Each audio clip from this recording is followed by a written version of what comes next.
భారతదేశంలోనే అత్యంత దుర్భిక్షమైన జిల్లాగా ఉన్న పాలమూరు జిల్లా, ఈ జిల్లాను సస్యశ్యామలం చేయాలని, ఈ జిల్లాను ఒరుసుకొని పారుతున్న కృష్ణా జలాలు, తుంగభద్ర జలాలు మీ ప్రాంతానికే రావాలని, అది నడిగడ్డ అయితేనేమి, మిగతా పాలమూరు జిల్లా అయితేనేమి, ఈ జిల్లా సస్యశ్యామలం కావాలే, పాలమూరు పచ్చగా కావాలే అని ముఖ్యమంత్రి గారు పట్టుదలతో పనిచేస్తుంటే కొంతమంది దుర్మార్గులు, ప్రతిపక్ష పార్టీలకు సంబంధించిన వాళ్ళు సైంధవ పాత్ర పోషిస్తూ అమ్మ పెట్టది అడుక్క తిననీయదన్నట్టు వాళ్ళకు అవకాశం ఉన్నప్పుడేమో చేయలే, ఇప్పుడేమో మళ్ళీ కోర్టులో కేసులేసి అడ్డుకునే ప్రయత్నం చేస్తూ ఉన్నారు. ఇంకా దుర్మార్గం ఏంటంటే ఇప్పుడే వెంకటేశ్వర రెడ్డి అని చెప్పినాడు, ఇదే దేవరకద్రలో ఈరోజు ప్రధానమంత్రిగా ఉన్న నరేంద్ర మోడీ ఇక్కడికే వచ్చి ఇక్కడనే మీటింగ్ పెట్టి ఆ రోజు నమ్మబలికినాడు. ఏమన్నాడు? మమ్మల్ని గెలిపియండి, నన్ను ప్రధానిని చేయండి, మీ పాలమూరు రంగారెడ్డి ఎత్తిపోతల పథకానికి జాతీయ హోదా ఇస్తా, నేను 90% పైసలు నేనే పెడతా, ఆ ప్రాజెక్టు పూర్తి చేద్దాం అని మాట్లాడినాడు.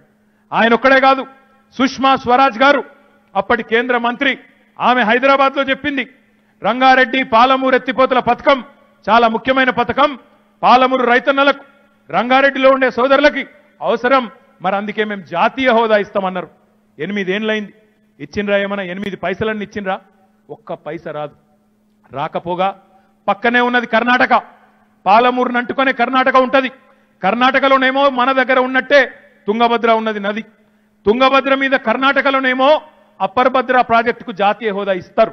మన దగ్గర మాత్రం పాలమూరులో ఇక్కడ జాతీయ హోదా ఇస్తామని నమ్మజెప్పి, ఇక్కడ జాతీయ హోదా ఇస్తామని చెప్పి నమ్మబలికి మోసం చేసి మళ్ళీ ఈరోజు సిగ్గు లేకుండా, నీతి లేకుండా మళ్ళా పాదయాత్రల పేరిట ప్రజల్ని మభ్యపెట్టే ప్రయత్నం చేస్తా ఉన్నారు. ఒక్కసారి ఆలోచన చేయండి. ఇప్పటిదాకా కేంద్ర ప్రభుత్వం 8 ఏళ్ళైంది వాళ్ళు వచ్చి అధికారంలోకి, నరేంద్ర మోడీ వాళ్ళు గనక గట్టిగా అనుకుంటే పక్క రాష్ట్రానికి ఇచ్చినట్టు మన ప్రాజెక్టుకు జాతీయ హోదా ఇయ్యనికి రాదా? నిజంగా తెలంగాణ మీద ప్రేమ ఉంటే కర్ణాటకలో అప్పర్ భద్ర ప్రాజెక్టుకి ఇచ్చినట్టు ఇక్కడ పాలమూరు రంగారెడ్డి ఎత్తిపోతల పథకానికి జాతీయ హోదా ఎందుకు ఇయ్యవు? ఎందుకు అంటే దానికి మళ్ళా రకరకాల మాటలు, రకరకాల అడ్డం పొడుగు మాటలు చెప్తా ఉంటారు. ఇంకా దారుణం ఏంటంటే నిన్నగాక మొన్న అమిత్ షా గారు, కేంద్ర హోంశాఖ మంత్రి, ఆయన మాట్లాడతాడు, మేము తెలంగాణకు 2,52,000 కోట్లు ఇచ్చినాం, ఇంకా మాతో మంచిగుంటే ఇంకెక్కువ ఇస్తుంటే మీ అంటాడు. నేను ఒక్కసారి ఇక్కడికి వచ్చిన మా అక్క చెల్లెలకు, అన్నదమ్ములకు ఒక విషయం చెప్పాలి. ఈ 8 ఏళ్లలో తెలంగాణ ప్రజలుగా మనందరం, మీరు మేము ఇక్కడ ఉన్న మనం మాత్రమే కాదు, తెలంగాణలోని 4 కోట్ల మందిమి, మనం కేంద్రానికి ఇచ్చింది పన్నుల రూపంలో 3,68,000 కోట్ల రూపాయలు. మనం పప్పు కొన్నప్పుడు, ఉప్పు కొన్నప్పుడు, సబ్బు కొన్నప్పుడు, పేస్ట్ కొన్నప్పుడు, కాగితం కొన్నప్పుడు, పెన్ను కొన్నప్పుడు పన్ను కడతాం. ఆ పన్నుల రూపంలో నరేంద్ర మోడీకి మనం కట్టింది 3,68,797 కోట్లు. మనకు ఈ దేశంలో రాజ్యాంగం ప్రకారం, అంబేద్కర్ గారు రాసిన రాజ్యాంగం ప్రకారం మనందరికీ కూడా, అన్ని రాష్ట్రాలకు కూడా మనం కట్టిన డబ్బులకెళ్ళి మళ్ళా వాపస్ రావాల్సి ఉంటుంది. మనకు రావాల్సిన దానిలో రాజ్యాంగబద్ధంగా 1,68,000 కోట్లు మాత్రమే వచ్చింది. అంటే మనం కట్టిందేమో 3,65,797 కోట్లు అయితే వాపస్ వచ్చింది 1,68,000 చిల్లర కోట్లు మాత్రమే.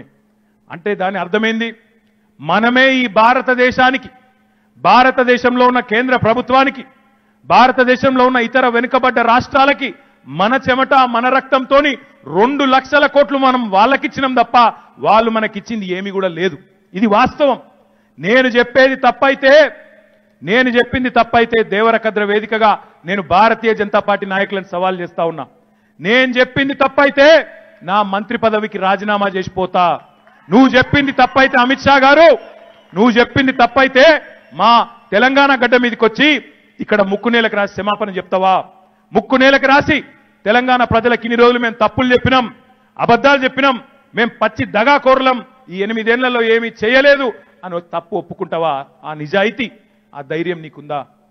హాయ్ ఫ్రెండ్స్, మా టుడే టుమారో యూట్యూబ్ ఛానల్ చూస్తున్నందుకు చాలా థ్యాంక్స్. మరిన్ని లేటెస్ట్ వీడియోస్ కోసం వెంటనే సబ్స్క్రైబ్ చేయండి. అలాగే ఈ బెల్ ని కూడా రింగ్ చేసేయండి. మా నోటిఫికేషన్స్ అన్ని మీ మొబైల్లో వస్తాయి. అలాగే మా వీడియోస్ మీకు నచ్చితే లైక్ చేయండి, షేర్ చేయండి, నచ్చకపోతే కామెంట్ చేయండి.